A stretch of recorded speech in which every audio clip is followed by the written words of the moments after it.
سلام، به کانال آشپزی آسان با مریم خوش اومدین. امروز اومدم با این پیتزاهای تک نفره که خیلی خوشمزه است، که موادش هم مواد پیتزاییه، خیلی راحت درست میشه، خیلی خوشمزه و واقعا مزه و بوی پیتزا رو میده، نرم و لطیف، واقعا خوشمزه است. بریم با هم این خوشمزه رو درست کنیم.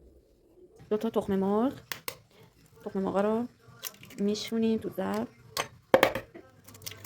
میان 1 لیوان شیر، اول 1 لیوان آب، 1 مقدار نمک، 1 قاشق شکر، مایه فوری. خب حالا 2.5 لیوان آرد معادل میشه گفت 13 الی 14 قاشق غذاخوری پر آرد رو من اضافه میکنم. البته کم کم اضافه میکنم، هم میزنم به این لذت رسید.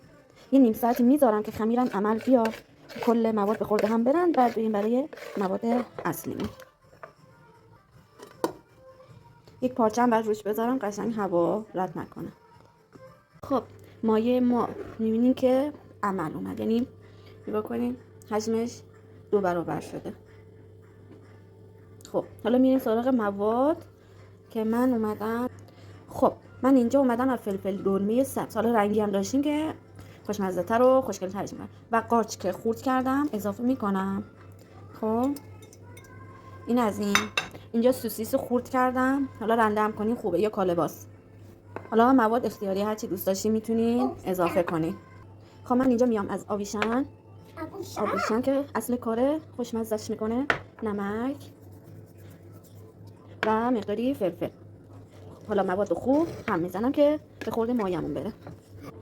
خب من یه خورده شوید خوشم اضافه کردم که سلیقه‌ایه. مواد قشنگ هم میزنم، بریم برای سرخ کردن. من به اندازه 1 ملاقه، نگاه کنید دوربین آوردم جلو، اندازه 1 ملاقه، خب نسبت به مایتابتون، مایتابه من کوچیکه، 1 ملاقه انسانی میریزم. خب 2 طرف باید کامل سرخ شه. یک کمی طرفش سرخ شد، برگردوندم طرف دیگه سرخ شه.